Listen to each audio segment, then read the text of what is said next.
Hello friends, welcome to the new episode of sports talk with Abhishek Jha. Friends, football में एक बहुत ही common कहावत है कि ऐसा नहीं है कि अगर किसी टीम ने मैच जीत लिया है तो उन्होंने अपने परफॉर्मेंस के दम पर सबका दिल भी जीत लिया हो। और ऐसा मैं इसलिए आज कह रहा हूं क्योंकि एएफसी एशियन कप में आज भारतीय टीम का मुकाबला था होस्ट नेशन यूएई के खिलाफ, और इस मैच में भारतीय टीम को 2-0 से हार का सामना करना पड़ा। लेकिन मुकाबला यूएई की टीम जीती और दिल भारतीय टीम ने जीता, ब्लू टाइगर्स ने जीता। चलिए इस मैच को मैं एनालाइज करूंगा और आपको बताऊंगा कि क्यों मैं कह रहा हूं कि 3 पॉइंट्स गंवाने के बाद भी भारतीय टीम बहुत ज्यादा प्रॉमिसिंग नजर आई। और जो हम सब मिलकर एक सपना देख रहे हैं कि 2026 में शायद भारतीय टीम फीफा विश्व कप में भी खेलते हुए नजर आए, तो मुझे ऐसा लग रहा था कि इस परफॉर्मेंस के बाद 2026 आप छोड़ दीजिए, 2022 में भी ये होता हुआ संभव हो सकता है। मार्क माय वर्ड, जिस तरीके से भारतीय टीम ने अब तक परफॉर्मेंस करके दिखाया। चलिए इस मैच को मैं एनालाइज करता हूं और सबसे पहले आपको बताता हूं कि भारतीय टीम ने 4-4-2 के फॉर्मेशन के साथ इस मैच की शुरुआत की, यानी कि सेम प्लेइंग 11 के खिलाड़ी थे जो कि थाईलैंड के खिलाफ खेल रहे थे। और अटैकिंग फोर्स में हमारे पास आशिक कुर्नियान और सुनील छेत्री थे, जबकि मिडफील्ड की अगर मैं बात करूं तो अनिरुद्ध थापा, हलीचरण नरजरी, उदांता सिंह और इसके अलावा प्रणय हल्दर थे। डिफेंस में हमारे पास एक तरफ से सुभाशीष बोस थे, एक तरफ से संदेश जिंगन थे, अनस थे और इसके अलावा प्रीतम कोटाल थे। सभी खिलाड़ी बिल्कुल कंपैक्ट खेल रहे थे।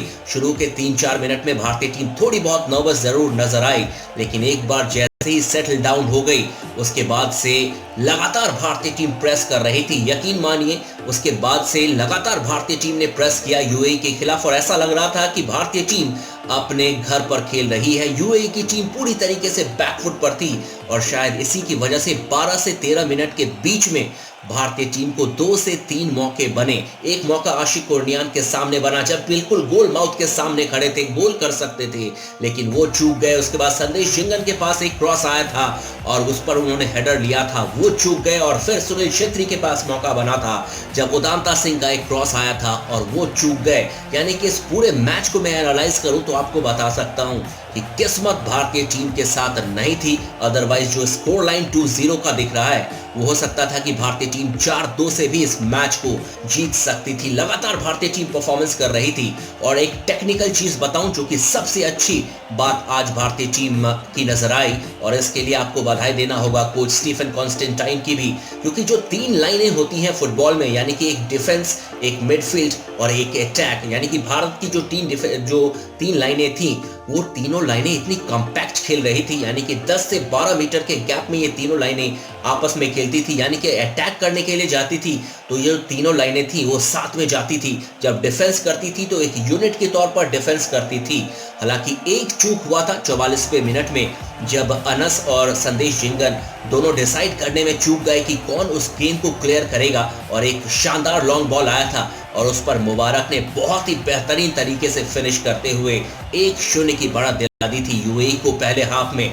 और पहले हाफ के खेल के बाद जैसे ही भारतीय टीम ने दूसरे हाफ की शुरुआत की तो वहां पर हलीचरण नरजरी को रिप्लेस कर दिया गया था जे लाल पेखलुआ के द्वारा, और उन्होंने शानदार मौका बनाया था आते ही, जब गेंद को चेस्ट पर लेकर कंट्रोल किया, लेफ्ट फुट से एक शॉट लिया था, हालांकि वो गेंद ऑन टारगेट नहीं गई थी। इसके अलावा एक और मौका बना था सुनील छेत्री के पास जब गेंद गोल पोस्ट पर लग गई थी। ऐसा लग रहा था कि भारतीय टीम अब तब जैसे भी करते करते भारतीय टीम बहुत जल्द हो सकता था कि 1-1 की बराबरी कर ले, लेकिन ऐसा हो नहीं सका। मौके पर मौके भारतीय टीम बनाई जा रही थी, बहुत ज्यादा परेशान नजर आ रही थी, पेनिट्रेट कर रही थी यूएई की डिफेंस, लेकिन किस्मत आज भारतीय टीम के साथ नहीं थी और शायद इसी की वजह से इस मैच को हम गवा गए। और जब 88वां मिनट आया, आखिरी के मिनट्स में हमारा जो डिफेंस लाइन था वो बहुत ज्यादा हाई खेल रहा था क्योंकि हमें गोल की जरूरत थी, और वहां पर फिर चूक हो गई। और जो अली उनके सबसे बेहतरीन स्ट्राइकर हैं, जिन्होंने कि 2015 एशियन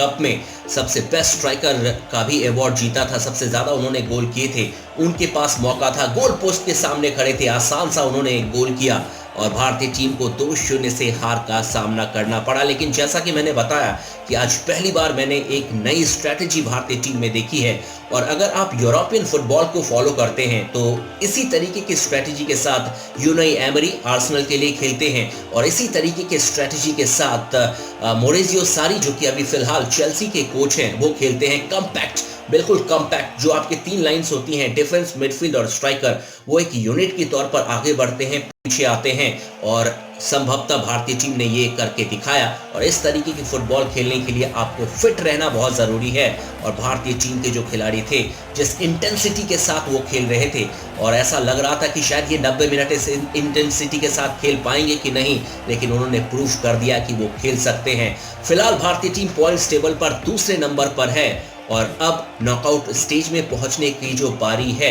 वो अभी भी संभव है, क्योंकि जो अब मुकाबला होगा 14 तारीख को बहरीन के खिलाफ, वो करो या मरो का मुकाबला होगा। अगर भारतीय टीम ने बहरीन के खिलाफ उस मुकाबले में ड्रॉ भी खेल दिया तो भारतीय टीम के पास मौका है कि वो पहुंच सकती है नॉकआउट स्टेज में। अगर जीत गई तो श्योर शॉट हम पहुंच सकते हैं। एक और स्टैट बता दूं, क्योंकि इसमें 6 ग्रुप्स हैं, यानी कि जो टॉप की 2 टीमें होंगी वो तो श्योर शॉट पहुंच जाएंगी नॉकआउट स्टेज में, लेकिन जो 4 टीमें होंगी वो ऐसी टीमें होंगी जिन्होंने की 3rd प्लेस के लिए सबसे बेस्ट परफॉर्मेंस किया हो अपने ग्रुप में, और ऐसे में भी भारतीय टीम के पास मौका है। तो अभी हिम्मत नहीं हारना है, और इस बार मुझे ऐसा लग रहा है कि भारतीय टीम यकीनन नॉकआउट स्टेज में पहुंचने वाली है। लेकिन अब सबसे बड़ा मुकाबला होगा बहरीन के खिलाफ, और इस मुकाबले का प्रीव्यू में मैं करूंगा और आपको बताऊंगा कि किस तरीके से भारतीय टीम को परफॉर्मेंस करके दिखाना है बहरीन के खिलाफ। अगर मेरे एनालिसिस आपको पसंद आते हो, अगर मेरे बात करने का तरीका आपको पसंद आता हो, तो आप मेरे चैनल को सब्सक्राइब कर सकते हैं, लाइक कर सकते हैं, उसे व्यू कर सकते हैं। Good night.